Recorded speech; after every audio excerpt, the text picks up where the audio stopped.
A paz do Senhor, meus amados irmãos. Eu sou o irmão Dito, nós fazemos parte da Igreja Batista Missionária da Amazônia, a IBMA. E esta é a nossa escola bíblica dominical, que neste período de pandemia a gente está fazendo de forma gravada e que é disponibilizado o link para que toda a igreja possa acompanhar. E oramos para que esse tempo seja abreviado e nós possamos estar juntos logo, logo. Pois bem, nós encerramos recentemente, no domingo passado, a revista Gálatas e Colossenses.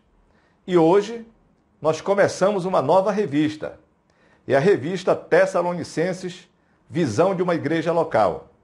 Adquira a sua revista para que possa acompanhar a gente. Aliás, eu peço que você pegue sua caneta, pegue um papel, pegue a sua Bíblia, que é muito importante para acompanhar a nossa lição de hoje. Como primeira lição, o título é Seja bem-vindo a Tessalônica, a cidade dos Tessalonicenses.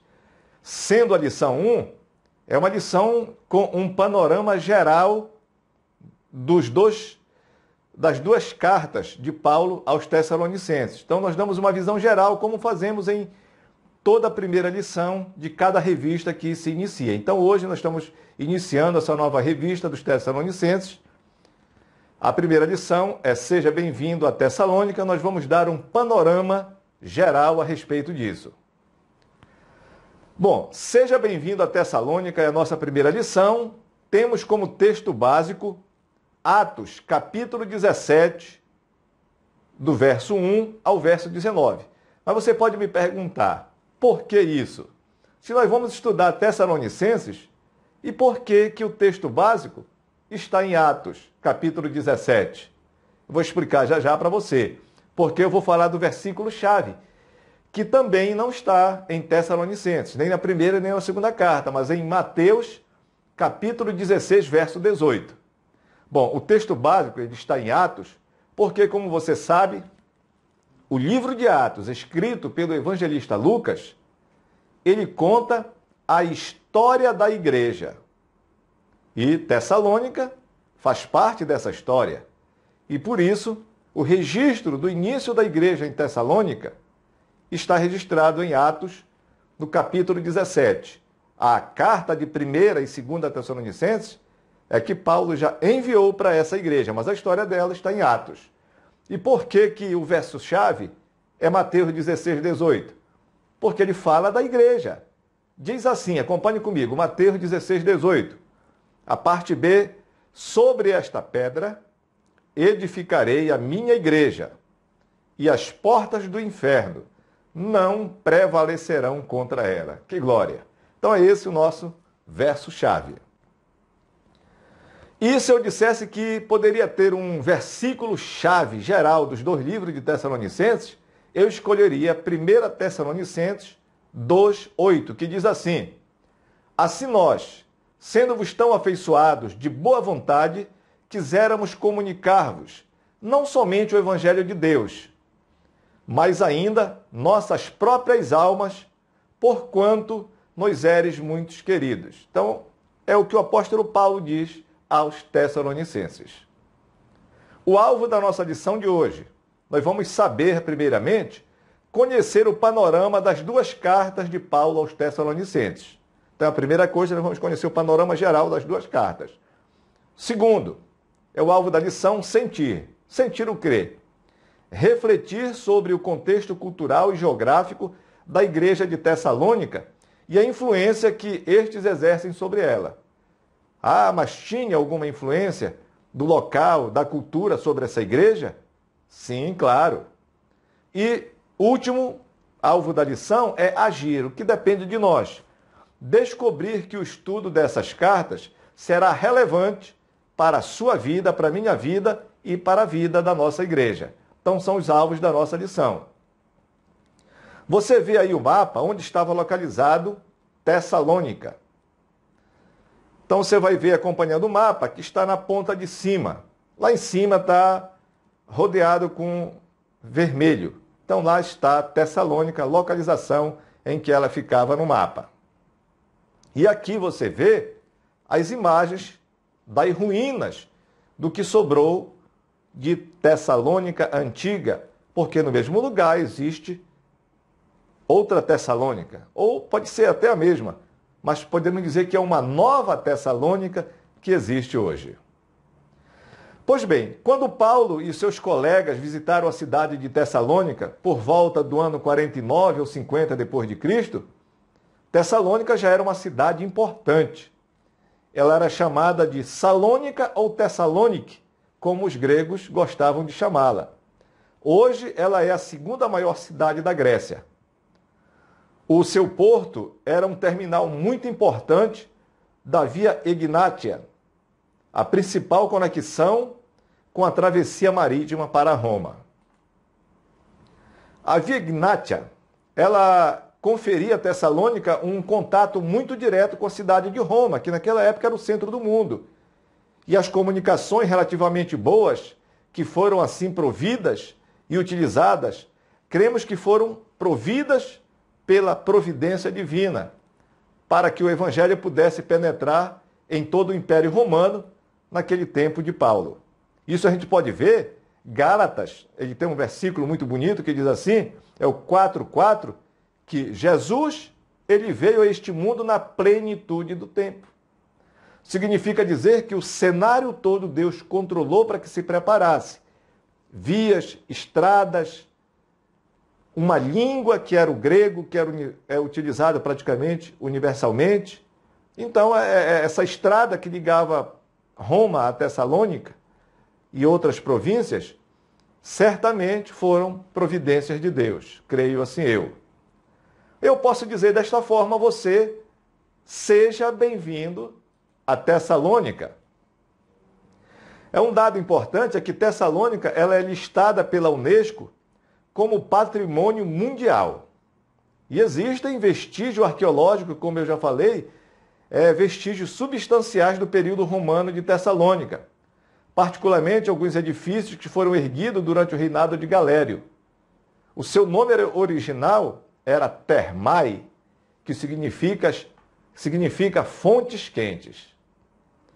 Também Tessalônica era um importante centro industrial e comercial depois de Atenas, tanto em população como de Pireu, como um porto também.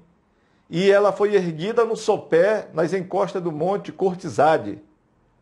Tinha uma vista muito bonita para as planícies do delta dos rios que circundavam a cidade ali por perto.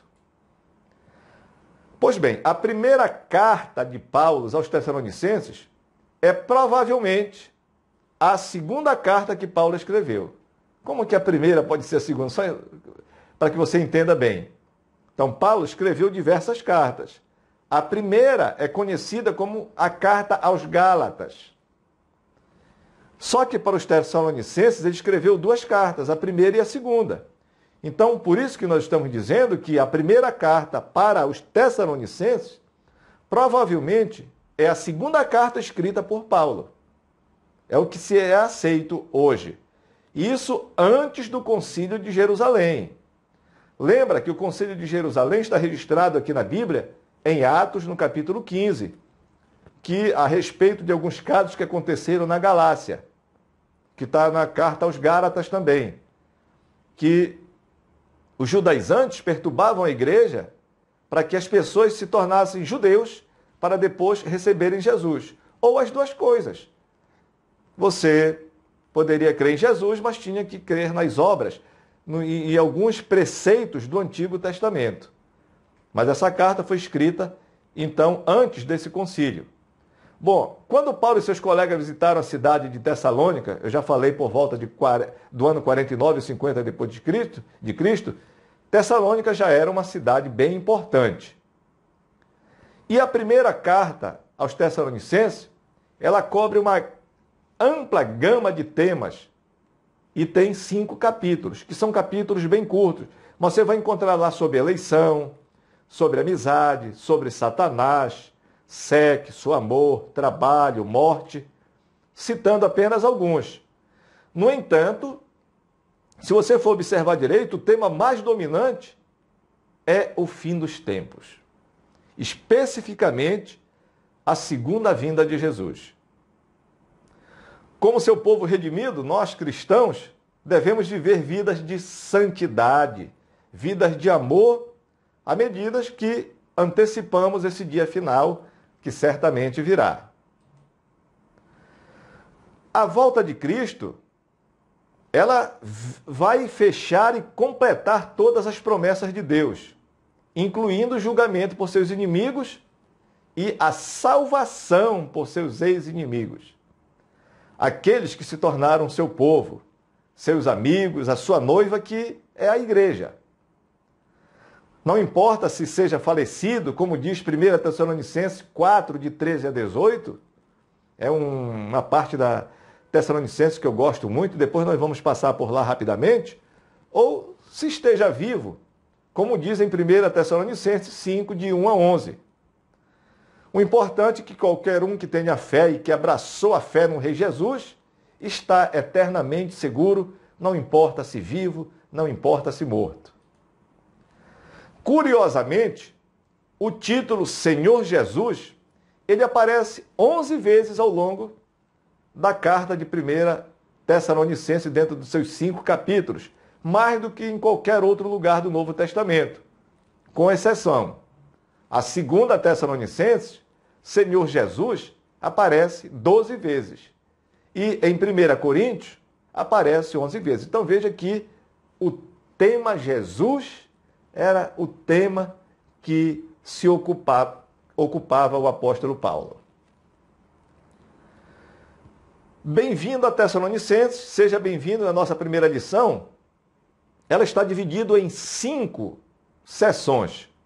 Na primeira sessão, nós vamos estudar a igreja é fundada. Na segunda sessão, a igreja enfrenta a oposição. Ela foi fundada e depois enfrentou a oposição. Na terceira sessão, nós vamos ver a igreja recebe a primeira carta, quando Paulo enviou a primeira carta. Na quarta sessão, o título é A Igreja Recebe a Segunda Carta. Foi a segunda carta que Paulo enviou. E a quinta e última sessão, nós vamos ver o valor dessas cartas, tanto da primeira quanto da segunda. Para que você possa acompanhar bem, nós vamos para o ponto 1 agora. A igreja é fundada. Está registrada no livro de Atos, capítulo 17, dos versos 1 ao verso 4. Eu vou ler aqui para você Gálatas 17, de 1 a 4, diz assim: Tendo passado por Anfípolis e Apolônia, chegaram a Tessalônica, que é o nosso ponto de parada aqui, onde havia uma sinagoga dos judeus. Então, é interessante saber que os judeus estavam espalhados por todas as cidades naquela época. E existiam as sinagogas onde nos sábados eles se reuniam. Ora, Paulo, segundo o seu costume, só lembrando que Paulo era judeu, antes da conversão, e ele era judeu de nascimento também, mas que se converteu ao Senhor Jesus, foi ter com eles, ou seja, foi falar com eles, e por 3 sábados discutiu com eles as Escrituras, expondo e demonstrando que era necessário que Cristo padecesse e ressuscitasse dentre os mortos. E este Jesus que eu vos anuncio, dizia ele, é o Cristo.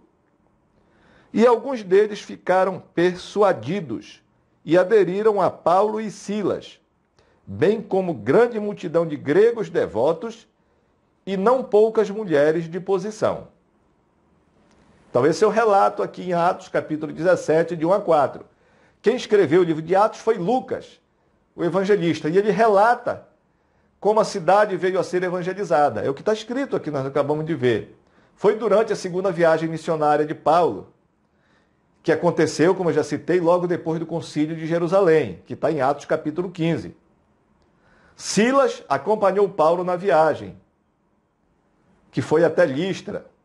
Timóteo também juntou-se a ele, mais tarde em Troade. E também Lucas, o evangelista que narra aqui Atos, se juntou também e fez parte da equipe. Embora Tessalônica fosse uma cidade principalmente politeísta, que cria em vários deuses, ela tinha lá um grande número considerável de judeus que eram monoteístas, crê em um Deus como nós cremos. Desta forma, como era o costume, ele foi à sinagoga ao sábado. Diz aqui a Bíblia que ele foi por 3 sábados, no verso 2 do capítulo 17. 3 sábados consecutivos, fazer pregação lá na sinagoga para os judeus. E eu chamo a sua atenção para anotar como é interessante a maneira como Paulo pregou aos judeus, já sendo ele convertido a Cristo. Aqui no nosso ponto 1, na seção 1 da lição, seção 1 é a igreja é fundada. Ela tem vários pontos, e o primeiro ponto da seção 1 é: argumentou baseado nas escrituras do Antigo Testamento. Foi o que o Paulo fez. Não existia o Novo Testamento. Existia a Torá, o Antigo Testamento, a lei e os profetas.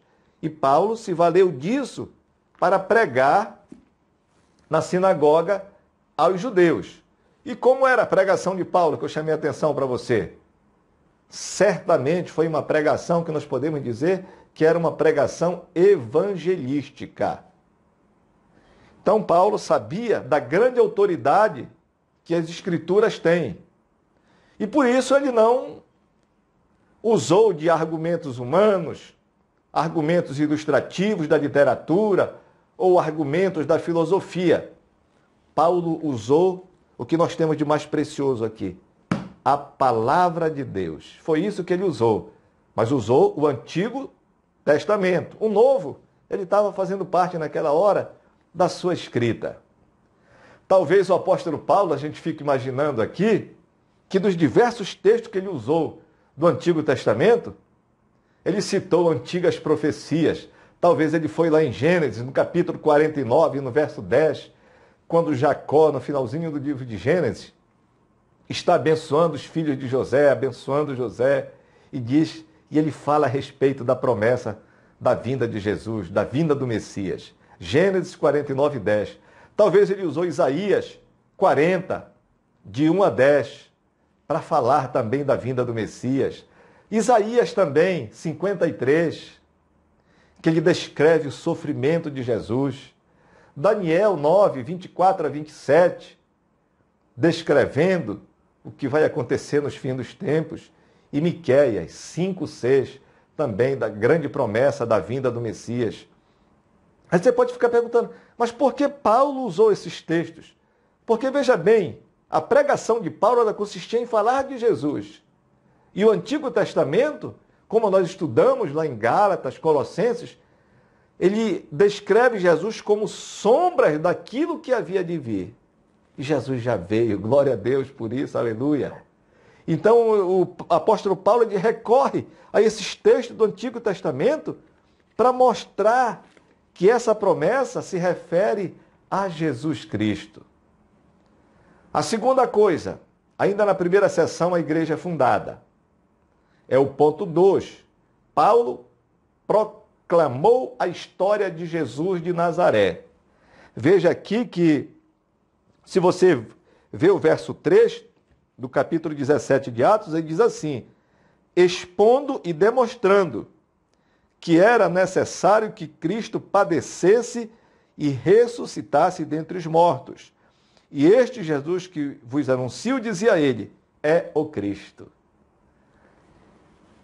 Então a pregação de Paulo se resumia a mostrar Jesus Cristo e que era necessário que Jesus padecesse, que Jesus morresse pelos nossos pecados, mas que ele ressuscitaria dentre os mortos, como está escrito aqui e como de fato aconteceu.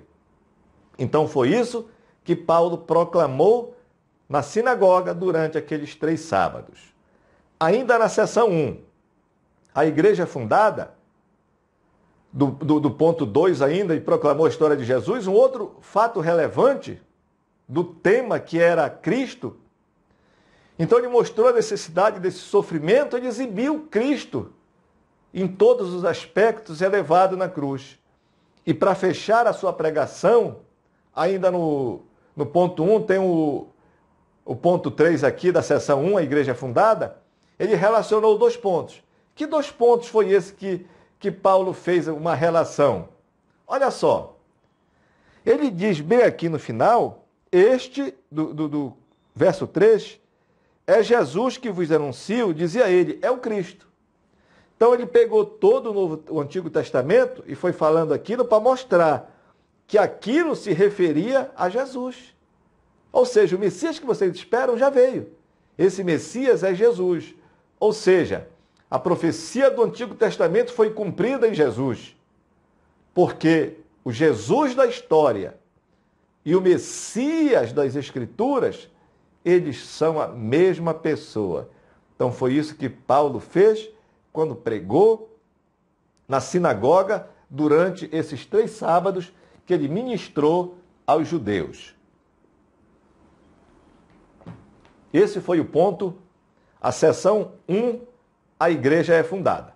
E ainda permanecendo nela, qual foi o resultado dessa pregação de Paulo durante os 3 sábados lá na igreja de Tessalonicenses? Nós encontramos isso aqui no verso 4, olha só.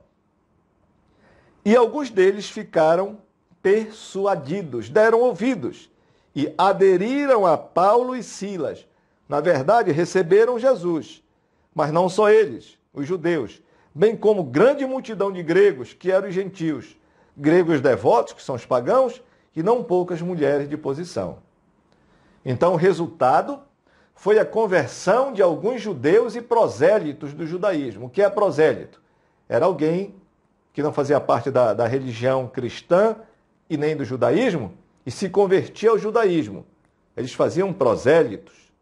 Então se converteram judeus, se converteram prosélitos, que eram pessoas convertidas ao judaísmo, se converteram a Cristo também, juntamente com um número grande de gentios e pagãos puros, como diz aqui, multidão de gregos devotos, que são esses pagãos puros. Entre vários comentários ou vários comentaristas, eu destaco aqui John Stott. Ele argumenta que provavelmente, pela referência à idolatria, que também está aqui no verso 9, nós podemos ver, a campanha evangelística aos judeus foi direcionada também aos gentios. Olha, ele foi para a sinagoga pregar aos judeus durante 3 sábados, mas a pregação dele foi tão maravilhosa que atingiu aos gentios fora da sinagoga. E por isso Paulo ficou lá na cidade de Tessalônica vários meses. Aí você pode dizer, não, mas aqui a palavra diz que não foi bem. Diz que no verso 2, que ele pregou por 3 sábados. Mas certamente ele não ficou somente os 3 sábados. Lembra que não se converteram somente os judeus, se converteram os gentios também. E ele teve contato com a cidade e permaneceu lá por vários meses. Filipos, que era uma outra cidade, a gente diz que ele ficou por causa disso. Ele passou por Filipos também, onde fundou a igreja, que ele tem uma carta aqui, que é carta aos Filipenses. Então, a cidade de Filipos, ela ficava a 160 quilômetros de distância. E essa igreja, ela enviou ofertas a Paulo por diversas vezes. Por exemplo, aqui, deixa eu ver se eu consigo localizar aqui para você. A igreja de Filipenses, eu quero ler aqui, que é para que fique bem claro isso daí. No verso 4, 15 e 16, diz assim, ó. Porque estando eu, Paulo está dizendo, em Tessalônica, ele está dizendo que ele estava em Tessalônica, não só uma vez, mas 2, mandaste suprir-me as necessidades. Então, Paulo está bem claro aqui no verso 16 que ele ficou um bom tempo lá em Tessalônica e que a igreja de Filipos, ou os filipenses, enviaram para ele por 2 vezes ajuda. E ainda assim, Paulo, ele trabalhava noite e dia como fabricante de tendas. Porque ele não queria ser pesado à igreja de Tessalônica. Havia naquela época, eles tinham saído de uma grande crise, de uma grande fome. Mesmo a cidade sendo próspera, eles tinham passado por um período difícil. E Paulo não queria se tornar pesado aos tessalonicenses, a igreja de Filipos. o ajudou, como está registrado em Filipenses, capítulo 4, de 15 a 16, mas Paulo trabalhava para se sustentar, fazendo tendas para não ser pesado à igreja. Vamos agora para a nossa segunda sessão da nossa aula. Segunda sessão da revista é A Igreja Enfrenta Oposição. Está registrado Atos, no capítulo 17, de 5 a 9. Eu vou ler aqui, principalmente o 5, diz assim: Mas os judeus, depois de que se converteram muitas pessoas, diz o 5, mas os judeus, movidos de inveja, tomando consigo alguns homens maus dentre os vadios, olha só, homens maus de onde? Dentre os vadios. E ajuntando o povo, alvoroçavam a cidade e, assaltando a casa de Jasson, os procuravam para entregá-lo ao povo. Esse Jasson foi um convertido que talvez tenha abrigado Paulo também. O evangelho foi pregado ali por 3 sábados na sinagoga, se converteram judeus, se converteram prosélitos, se converteram gentios. Mas olha só, como já havia acontecido lá em Corinto, como havia acontecido lá na Galácia, que foi a carta aos Gálatas, em Colossos, que originou a carta aos Tessalonicenses, os judeus, alguma parte dele rejeitou o evangelho. E por causa disso, como diz a Bíblia, movido de inveja, eles contrataram, diz a Bíblia aqui, homens maus dentre os vadios, para tumultuarem a cidade. Eles queriam pegar Paulo e foram até a casa de Jasson, e como não conseguiram pegar Paulo, levaram Jasson às autoridades.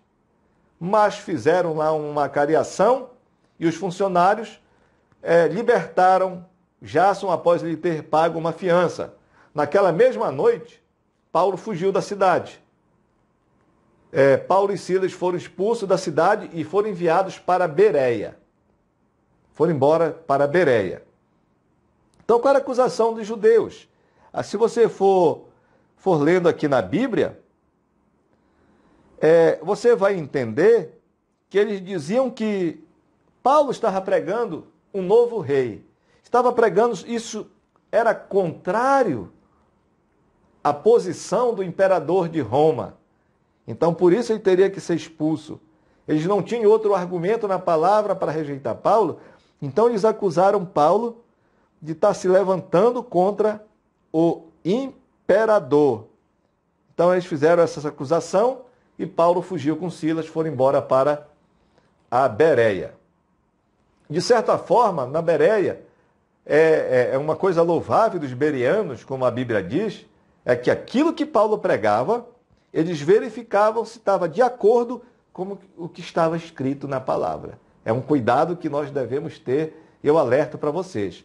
Mas também na Bereia aconteceu a mesma coisa, depois foram expulsos, depois foram para Atenas, depois ele enviou Timóteo de volta lá para Tessalônica, e certamente depois Paulo foi embora para Corinto. E foi lá de Corinto que ele escreveu a primeira carta que está aqui na Bíblia aos Tessalonicenses. Então nós estamos agora no ponto 3 da nossa lição, a igreja recebe a primeira carta. Essa seção também 3, a igreja recebe a primeira carta, ela tem vários pontos. O primeiro deles é boas notícias. Primeiro ponto é boas notícias.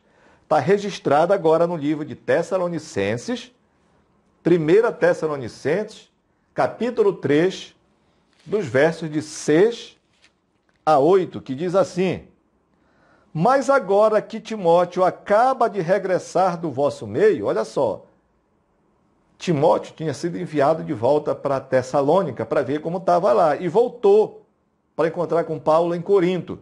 E é o que diz aqui: Mas agora que Timóteo acaba de regressar do vosso meio, trazendo-nos boas notícias da vossa fé e do vosso amor, dizendo que sempre nos tendes em efetuosa lembrança, anelando ver-nos assim como nós também a vós. Então a igreja de Tessalonicenses tinha vontade de rever Paulo novamente. Vai até o 8, mas eu li o 6 só para que você possa entender o contexto. Quem trouxe essa notícia? Timóteo, depois de ter ido à primeira carta. Então eles receberam essa carta. Timóteo havia trazido essas boas notícias. Notícias do quê? De fé, notícias de amor. Também da lealdade e a firmeza que os tessalonicenses tinham mesmo sobre perseguições. Essa foi a parte da notícia boa, mas na seção 3 a igreja recebe a primeira carta, no ponto 2 diz más notícias. Não é mais com I de adição, é só com A-S, M-A-S, acentuado, de coisa mal, de más notícias.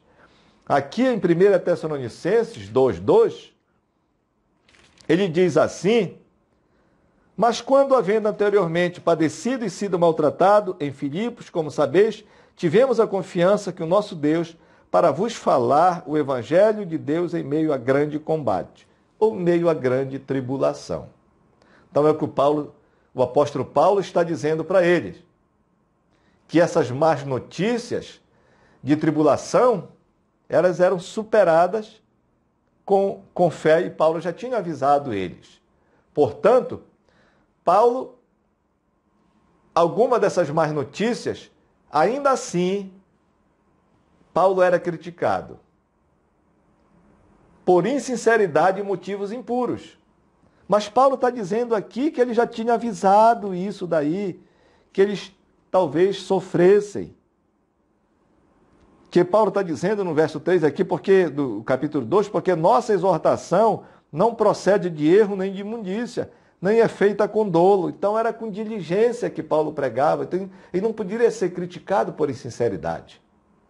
Uma outra má notícia que Timóteo trouxe também é pela sua incapacidade de voltar a visitar a igreja.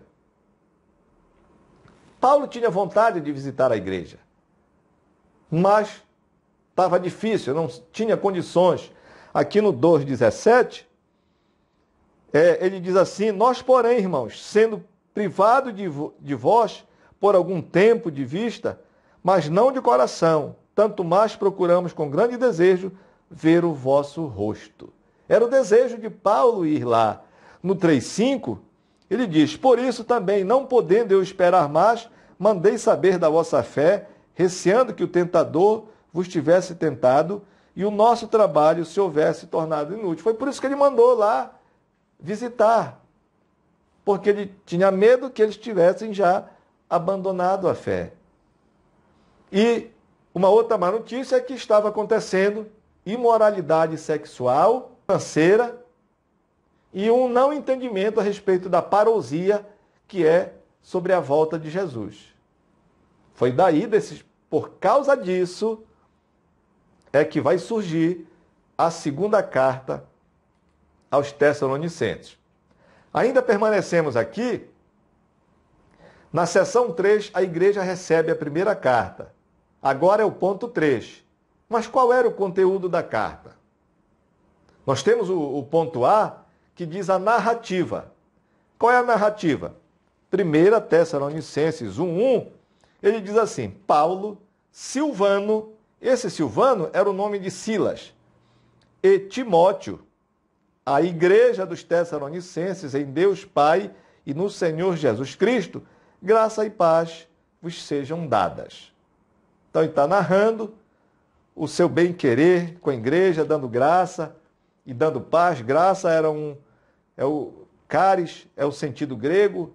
Paz era shalom, que era um sentido que os judeus usavam muito no hebraico. Então, graça e paz. Caris e shalom. E aqui no 3:13, ele diz assim: para vos confirmar os corações, de sorte que sejam irrepreensíveis em santidade, diante de nosso Deus e Pai, na vinda do nosso Senhor Jesus, com todos os seus santos. Então, na narrativa, você vai encontrar sobre a conversão deles, Paulo fala, e o entusiasmo deles para evangelizar. Não dá para que a gente lê tudo, mas vai do capítulo 1, do verso de 1 a 10. Paulo está falando para os Tessalonicenses que eles se converteram de maneira muito linda e que eles tinham um grande entusiasmo para evangelizar. Também o apóstolo Paulo fala da conduta deles e dos colegas durante sua visita e depois dela. Aqui no 2:1, ele diz assim: porque vós mesmos sabeis, irmãos, que a nossa entrada entre vós não foi vã. Ou seja, Paulo não perdeu tempo, graças a Deus por isso, que ele pregou, estava tendo resultado. E no 3:13 eu já li para vocês que ele está confirmando os corações, de sorte que eles sejam irrepreensíveis em santidade diante do Pai, até a vinda do Senhor Jesus. Então, Paulo, nessa narrativa, fala da conversão, do entusiasmo que eles tinham e fala também deles a respeito do que aconteceu antes, durante a sua visita e depois dela. Ainda na seção 3, a igreja recebe a primeira carta. O ponto 3 é o conteúdo da carta. Nós vimos o A e agora o B, exortação. Paulo não só se alegrou, mas ele exorta também. Ele exorta em quê? Em vários temas. Havia problemas de ordem sexual. Aqui no verso 4, de 1 a 8, não dá para a gente ler tudo devido ao nosso tempo, mas em casa você pode fazer isso. De 1 a 8 ele vai falar sobre isso, sobre a impureza sexual. Ele diz aqui no 5, não na paixão da concupiscência como os gentios que não conhecem a Deus. Então ele está falando disso. No 3 ele diz assim, 4:3, porque esta é a vontade de Deus, a saber, a vossa santificação, que vos abstenhais da prostituição. Também, no conteúdo dessa carta, em forma de exortação, Paulo fala do amor fraternal e do trabalho diário. Você encontra aqui no capítulo 4 também, de 9 a 12. Diz o 9, quanto, porém, ao amor fraternal, não necessitais de que se vos escreva, visto que vós mesmos sois instruídos por Deus a vos amardes uns aos outros. Isso já havia lá falado em todas as outras cartas, em Gálatas, em Colossenses, a gente encontra isso a respeito do amor fraternal.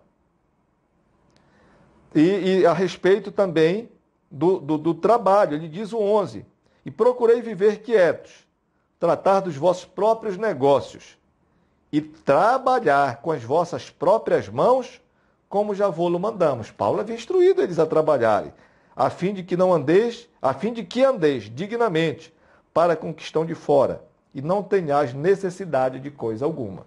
Então, Paulo fala a respeito do trabalho diário, da necessidade. Também uma outra exortação, vigilância em vista à volta repentina do Senhor. Então, aqui no capítulo 5 da primeira carta ainda, é do verso 1 até o verso 11,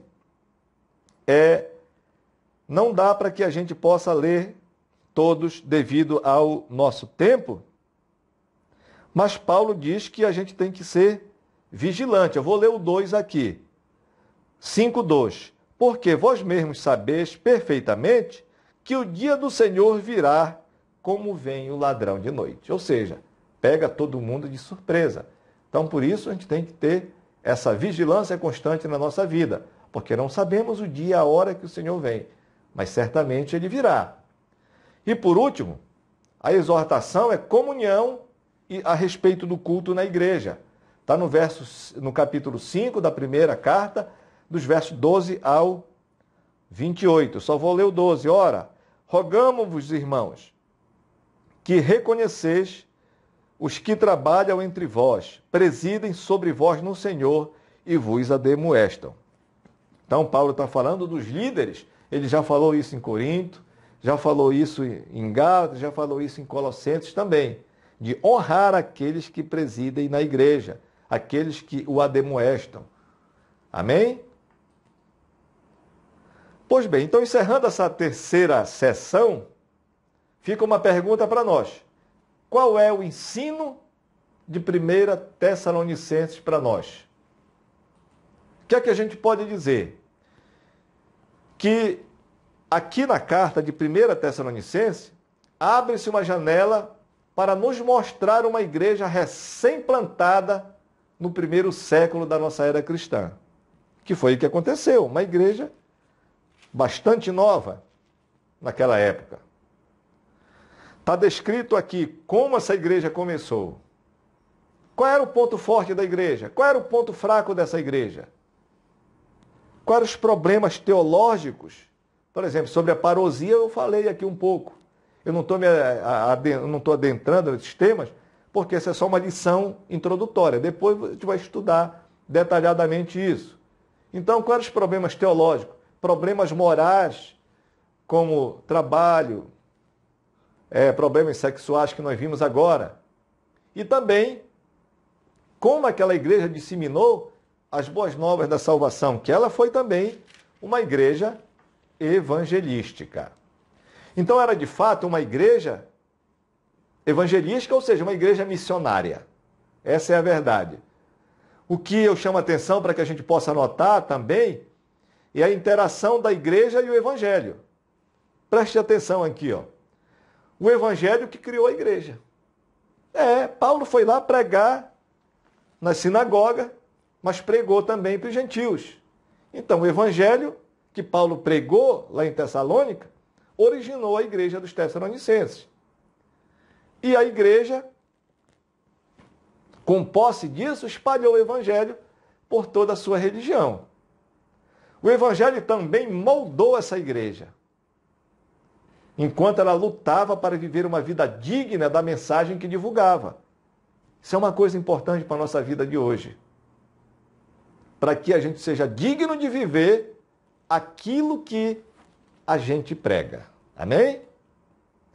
Nós vamos agora, irmãos, para o ponto, ou sessão, dizendo melhor, sessão 4 da nossa lição. E o título da sessão 4 é A Igreja Recebe a Segunda Carta. No ponto 3 foi a Igreja Recebe a Primeira Carta.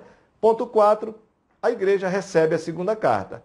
Então, depois de ter enviado a primeira carta, Paulo deve ter recebido as notícias de como ele receber essa carta, e ele escreve uma segunda carta.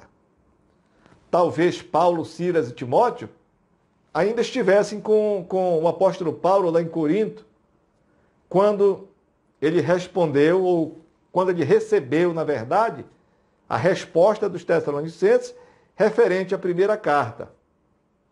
Já foi falado aqui, e nós já dissemos que Paulo permaneceu um bom tempo lá em Tessalônica, mas ele permaneceu um bom tempo também em Corinto. Não vai dar para ler, mas você pode procurar Atos, capítulo 18, versos 11 e o 18, que você vai encontrar que Paulo ficou lá em Corinto um bom tempo, por volta de 1 ano e 6 meses, ou seja, 1 ano e meio mais ou menos. Parece que a primeira carta que os Tessalonicenses receberam, ela não foi muito bem recebida como o apóstolo esperava que fosse. Mas na segunda carta, o apóstolo expressa àquela igreja que tanto ele como seus colegas eram gratos a Deus por ouvir do crescimento da igreja, que eles ouviram, que a igreja havia crescido, que aquela igreja tinha amor também, que havia uma perseverança naquela igreja, apesar da perseguição que a igreja sofria. Então nós já estamos agora em 2 Tessalonicenses, que é a segunda carta. Aqui o verso 1, o capítulo 1, dizendo melhor, o verso 3 e 4 diz assim: sempre devemos, irmãos, dar graças a Deus por vós, como é justo, porque a vossa fé cresce muitíssimo. Foi a resposta que ele recebeu, ele está dizendo de novo aqui. E o amor de cada um de vós transborda de uns para com os outros. Que coisa maravilhosa, não é? De maneira que nós mesmos nos gloriamos de vós nas igrejas de Deus, por causa da vossa constância e fé em todas as perseguições e aflições que suportais. Paulo dizia que até dava exemplo deles, dessa perseverança, dessa fé, desse amor fraternal, apesar das perseguições que eles sofriam. Ainda aqui na seção 4, a igreja recebe a segunda carta. Paulo, mesmo sabendo dessas boas notícias, da fé, do amor, ele ficou preocupado, porque a igreja estava sendo perturbada ainda. 3 coisas incomodaram o apóstolo Paulo que estavam acontecendo na igreja. Eu vou enumerar aqui, depois a gente vai ver de uma a uma. Era a perseguição sofrida pela igreja, que era muito severa, falso ensino que estava penetrando na igreja e, olha só, um grupo de preguiçosos desistiu de trabalhar. Problemas de ordem moral, problema de ordem doutrinária e a perseguição. Nós vamos ver aqui agora. Ainda na seção 4, a igreja recebe a segunda carta. A primeira preocupação de Paulo era a perseguição sofrida pela igreja, que era uma perseguição severa. Por causa disso, Paulo sentiu a necessidade de explicar por que o Senhor permite que o seu povo sofra pelo reino de Deus. E também como ele, ou seja, como o Senhor vai corrigir isso quando Jesus voltar. Uma das coisas certas do Evangelho é que Jesus prometeu e disse: no mundo tereis aflições, tende bom ânimo. E aquela igreja estava passando por perseguição. E o apóstolo Paulo escreve aqui, no capítulo 2, no capítulo 1 ainda da segunda carta, 2 Tessalonicenses 1, de 5 a 10, não dá para ler tudo, ele diz aqui no 5, o que é prova clara do justo juízo de Deus, para que sejais ávidos por dignos do reino de Deus, pelo qual também padeceis. 6. Se de fato é justo diante de Deus, que lhe derem paga tribulação aos que vos atribulam. Então ele vai falando aqui, até no verso 10, que quando Jesus vier para ser glorificado nos seus santos, para ser admirado em todos que tiverem crido, e aí ele vai dar fim a essas perseguições. A segunda coisa da seção 4, da preocupação de Paulo, era o falso ensino que estava penetrando no meio da igreja. Olha, isso aconteceu lá em Corinto, isso aconteceu lá na Galácia, isso aconteceu em Colossos, e estava acontecendo. Tinha esse judaizante que se infiltrava no meio da igreja, causavam distúrbio e o perigo, ensino falso. E por isso que o apóstolo Paulo ele ficou bastante preocupado, porque essa notícia chegou até ele, e de que havia algumas cartas que, como se fosse o apóstolo Paulo que tivesse escrito. Então, mas era uma carta falsa. Paulo não escreveu uma outra carta além da primeira e segunda, mas apareceram outras cartas dizendo que era o Paulo. Só que o conteúdo dessas cartas traziam ensinos falsos a respeito do dia do Senhor.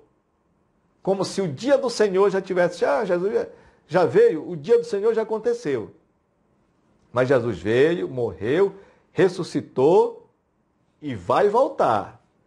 Mas diziam que Paulo tinha, e Paulo estava preocupado com isso. Olha o que diz aqui, 2 Tessalonicenses 2, de 1 a 3. Ora, quanto à vinda do nosso Senhor Jesus Cristo e a nossa reunião com Ele, rogamo-vos, irmãos, que não vos movais facilmente do vosso modo de pensar, nem vos perturbeis, quer por espírito, quer por palavra, quer por epístola, como enviada de nós. Ele está dizendo aqui que não foi ele que enviou a carta, como se o dia do Senhor já estivesse perto. Ninguém, o 3, de modo algum, vos engane, porque isso não sucederá sem que venha primeiro a apostasia e seja revelado o homem do pecado, o filho da perdição. Então veja que o apóstolo está dizendo que não foi ele que escreveu a carta, e que a respeito disso, uma coisa importante e necessária, eu não vou entrar no mérito, porque isso vai ser abordado com calma em outras lições, é que primeiro tem que acontecer uma coisa, que é a apostasia, que é o abandono da fé. Que depois que seja revelado o homem do pecado, o filho da perdição, Ou seja, ele está falando aqui do anticristo. A gente sabe que 2 Timóteo 3 diz que a apostatar da fé, isso já está bem visível em nós. Diz aqui o capítulo 3 de 2 Timóteo, que o verso 2 é assim: pois os homens serão amantes de si mesmos, gananciosos, presunçosos, soberbos, blasfemos, desobedientes a seus pais, ingratos, ímpios, sem afeição natural. Ele vai dar dizendo uma coisa que é o que a gente encontra nos dias de hoje. Por isso Paulo teve que lembrar novamente aos Tessalonicenses do calendário escatológico, dos acontecimentos dos últimos dias. Então ele lembrou o calendário escatológico de Deus, especialmente sobre a volta de Cristo, sobre a volta de Jesus, que ela tem que ser precedida pela rebelião do anticristo. Leia o capítulo 2 de 2 Tessalonicenses, que você vai compreender isso daí. Eu li o verso 3, porque primeiro tem que vir a apostasia e seja revelado o homem do pecado, o filho da perdição. Então, que é, na verdade, o anticristo, e vai dizer que ele vai se rebelar, vai sentar no trono de Deus. É um capítulo que eu gosto muito, porque eu gosto muito de escatologia. E a última preocupação do Paulo aqui, do apóstolo Paulo, na seção 4 ainda, a igreja recebe a segunda carta, é o ponto 3, que fala que um grupo de preguiçosos desistiu de trabalhar. Como é que isso acontece? Veja que nós lemos na primeira carta a preocupação com Paulo a respeito do trabalho. Mas apesar dessa orientação apostólica, alguns pararam de trabalhar, por qualquer motivo que seja. E pararam, e não se assuste, não voltaram ao trabalho novamente.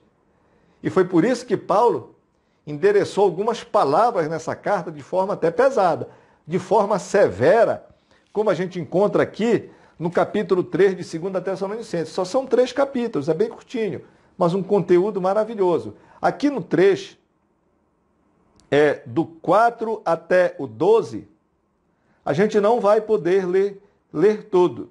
Mas eu vou ler o 10 só para você perceber a exortação do apóstolo. Porque quando ainda estava convosco, isto vos mandamos: se alguém não quer trabalhar, também não coma. É o 11. Porquanto ouvimos que alguns entre vós andam desordenadamente, não trabalhando, antes intrometendo-se na vida alheia. Olha só, ainda eram fuxiqueiros, cara. Preguiçosos, não queriam trabalhar ainda. Paulo está dizendo, não trabalha, não come, a não ser que não esteja trabalhando por um motivo que seja realmente justificável. Lembra que o apóstolo Paulo trabalhava fazendo tendas para ganhar o seu sustento, e naquilo que se necessitava ele não usou do sustento lá da igreja de Tessalônica, a igreja de Filipos, e enviou ajuda por 2 vezes, como nós já vimos aqui. Como na maioria das cartas, Paulo incentivou cada crente a ser fiel ao ensino. Aqui no capítulo 2, 13 e 15 de 2 Tessalonicenses, diz assim: mas nós devemos sempre dar graças a Deus por vós, irmãos, amados do Senhor, porque Deus vos escolheu desde o princípio para a salvação, mediante a santificação do Espírito e na fé na verdade. E para isso vos chamou pelo nosso Evangelho, para alcançardes a glória do nosso Senhor Jesus Cristo. Então, ele chamou para o Evangelho, para que esse Evangelho possa alcançar também outras pessoas. E também ele aproveitou a oportunidade para compartilhar tanto suas orações a favor deles. Ele diz aqui no capítulo 1 de 2 Tessalonicenses, verso 11 e 12, diz assim: pelo que também rogamos sempre por vós. Paulo orava por eles, para que o nosso Deus vos faça dignos da sua vocação e cumpra com poder todo o desejo de bondade e toda obra de fé, para que o nome do nosso Senhor Jesus seja glorificado em vós, e vós neles, segundo a graça de nosso Senhor Deus e do Senhor Jesus Cristo. Amém? Então, você encontra outras orações, tem aqui no capítulo 2, verso 17, no capítulo 3, de 16 e 18, que você pode encontrar que Paulo orava por eles. Pois bem, todos os 3 capítulos que formam a segunda carta aos Tessalonicenses é curta. Se você ver aqui, ó, capítulo 1 e 2 já fica aqui, uma parte do 2 e o terceiro. Cabe aqui, ó, numa página frente e verso. Dependendo, claro, do tamanho da fonte, do tamanho da letra. Mas eles fazem alusão à parousia nos 3 capítulos. O que é parousia? É a respeito da vinda de Jesus, da segunda vinda de Jesus. Então, Paulo, de fato, ele vê esses problemas da igreja no contexto do processo histórico e o clímax será quando Jesus voltar. A última sessão da nossa carta, dizendo melhor, da nossa aula, da EBD aqui, da lição 1, seja bem-vindo a Tessalônica, é a sessão 5, diz o valor destas cartas, diz o seu título. Qual é o valor dessas cartas, da primeira e da segunda? Resumidamente, nós vamos citar aqui John Stott. Ele diz que o valor destas cartas ele é visto em 3 áreas. Quais são essas 3 áreas? Então, ponto 1 da seção 5. Primeiro, estas cartas revelam a personalidade de Paulo. Então, se você for ver, Paulo escreve de uma maneira bem pastoral. Ele diz como ele ama paternalmente os crentes de Tessalonicense. Está aqui, 1 Tessalonicense, eu vou retornar aqui, no capítulo 2, no verso 7, ele diz assim: antes nos apresentamos brandos entre vós, qual ama que acaricia seus próprios filhos. E no 11, no verso 11 do capítulo 2, ele diz assim: assim também, assim como sabeis, que de modo vos tratávamos a cada um de vós, como um pai a seus filhos. Então Paulo está se revelando aos Tessalonicenses que os ama como um pai ama os seus filhos. Esse é um modelo assim maravilhoso, que é um modelo que deve ocupar a liderança de todas as nossas igrejas. Que os líderes amem os seus liderados como um pai ama os seus filhos. É o exemplo de Paulo, ele abrindo o seu coração com os Tessalonicenses. Ele já havia feito isso quando escreveu a primeira e a segunda carta aos Coríntios. Segunda coisa, da seção 5, o valor destas cartas. Essas cartas revelam as características de uma igreja local. Ela não só revelou as características da personalidade do apóstolo, como ela revelou as características de uma igreja local. Como é que é uma igreja local? Quando nós dizemos que a igreja ela é central ao propósito histórico de Deus, nós estamos nos referindo à sua vida onde ela está localizada, na cidade, no bairro, no distrito. Paulo especifica que esse tal propósito ele deve ser evangelismo contínuo, não pode parar. Essa é a característica da igreja. Ela tem que ter cuidado pastoral. Essa igreja tem que ter padrões éticos.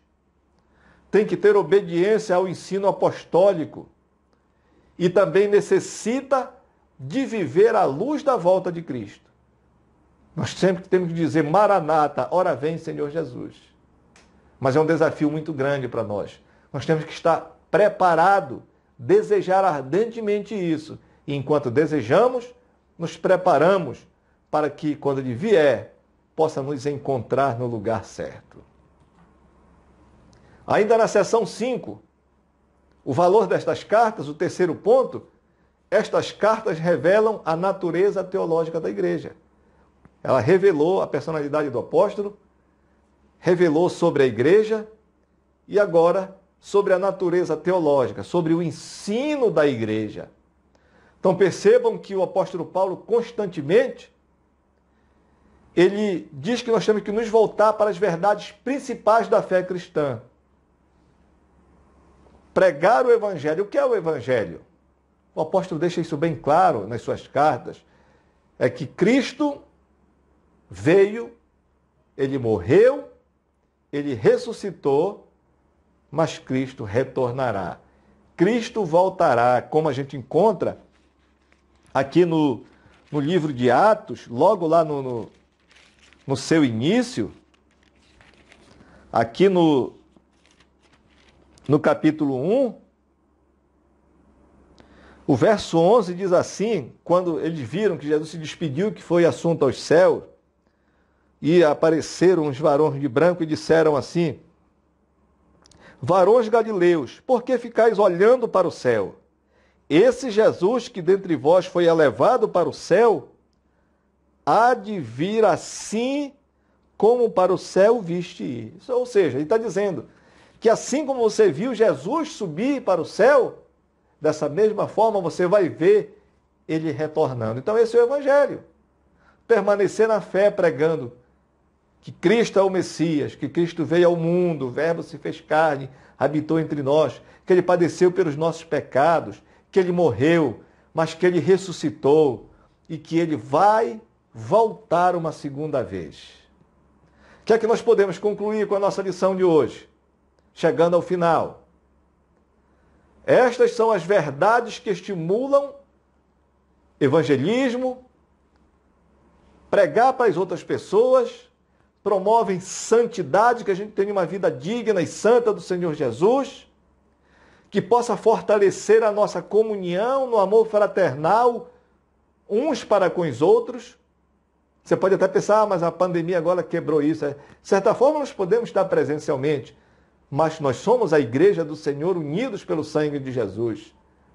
Também orientar o culto para inspirar esperança nas pessoas. É o que diz John Stott. Então vamos permanecer isso, evangelizar, promover santidade, viver em santidade, fortalecer a comunhão, nos orientando para aquilo que nos inspira e aguardando a volta do Senhor Jesus. Eu quero orar com você para a gente encerrar a nossa aula. Foi uma aula introdutória. Espero que você possa compartilhar essa aula com outras pessoas, para que eles possam aproveitar também esse conhecimento, possa reunir a família e estudar em casa, tá bom? Então vamos orar.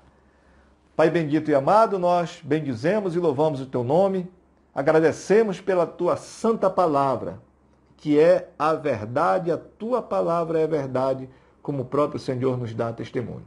Que aquilo que nós aprendemos aqui, Senhor, possa permanecer viva nos nossos corações, na nossa mente, e que nós possamos pautar a nossa vida em santidade ao Senhor, vivendo de acordo com aquilo que o Senhor nos instrui e que o Senhor deseja que nós vivamos.